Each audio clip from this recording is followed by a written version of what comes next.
തെരുവിലെ ചോര കണ്ടേ ഞാനും എഴുതട്ടൊരു കണ്ണീർ കാവ്യം.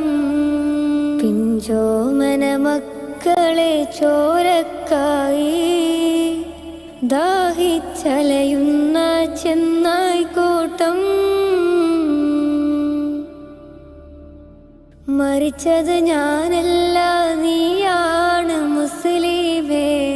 ഫാസിസ തടവറയിൽ അടിമയായി നിൽപ്പോ നീ എന്ന് തീരും ഈ കണ്ണുനീരിൻ മോചനം നേടുകില്ലേ?